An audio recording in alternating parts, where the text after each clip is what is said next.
How's it going, guys?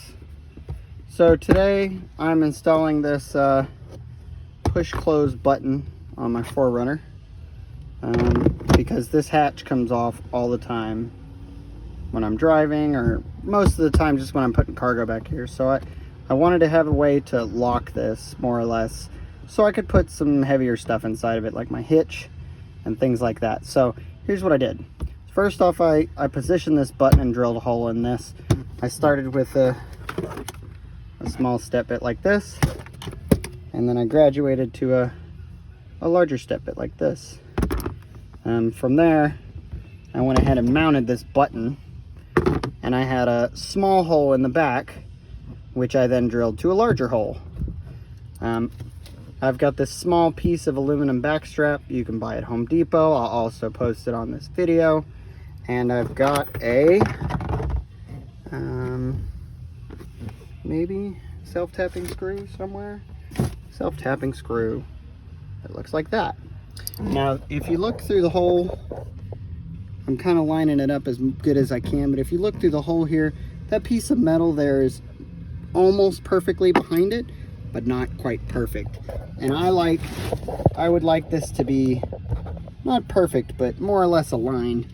So what I did is I took this piece of backstrap and I've put my self-tap screw into it, and I'm now going to attach this backstrap to the piece of steel that's in the car like this.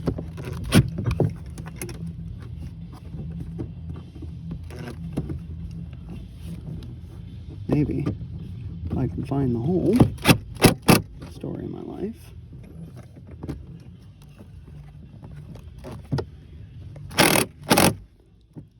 All right.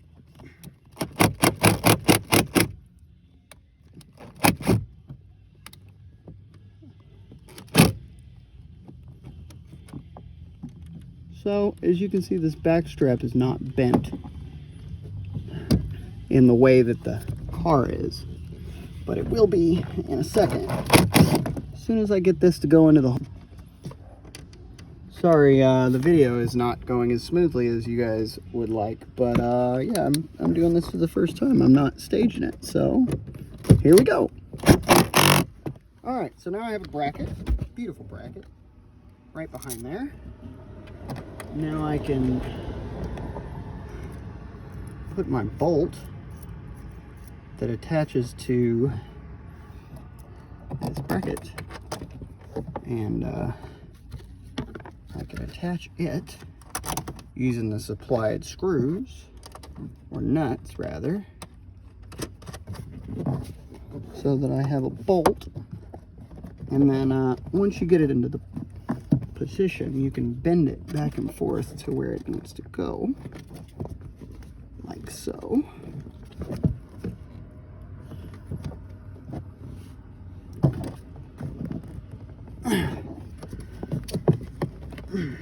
Like that.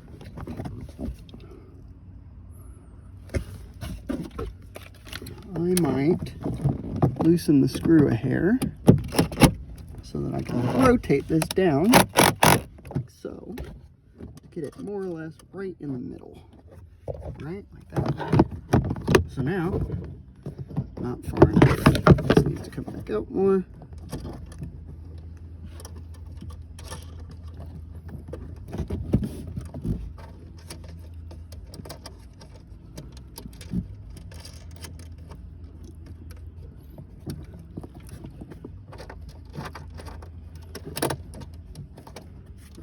That.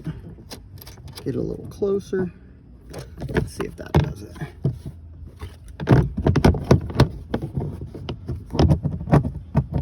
Ooh, look at that. Nice and tight, no shaky. And when I open it, just pull it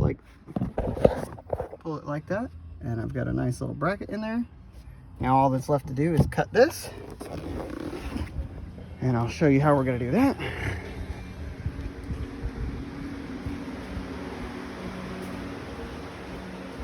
All right, if you don't already have one of these, go buy one. I've got about 20 of them. If you don't have one of these, go buy one. because this is the greatest tool you'll ever have.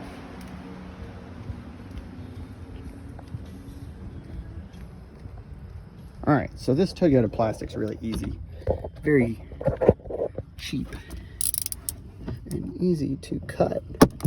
So I'm gonna cut this into a pretty shape. Like that.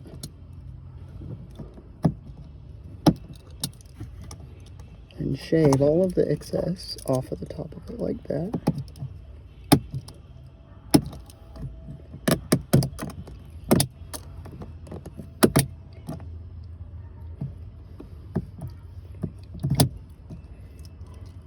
You know, none of this part really has to be perfect because nobody is ever going to see it. But if you want to be perfect, you can always take your drill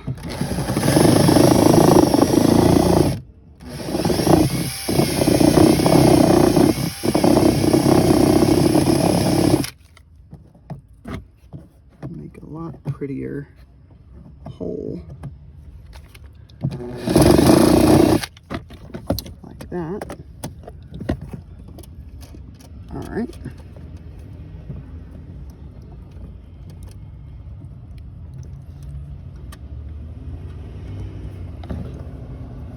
All right, it's tight. Let's see what we got.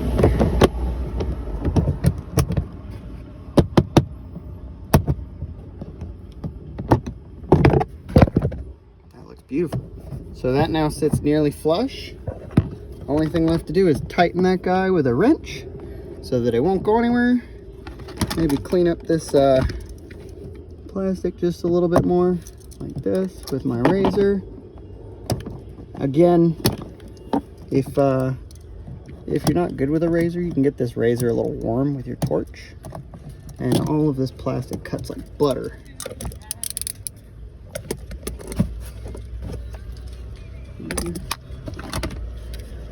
When in doubt, torch it out. Clean that up. That's not bad. Maybe a little bit less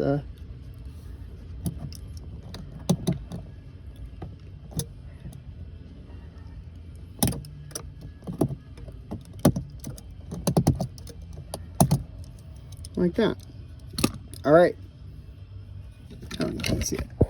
All right. So now I've got my bracket.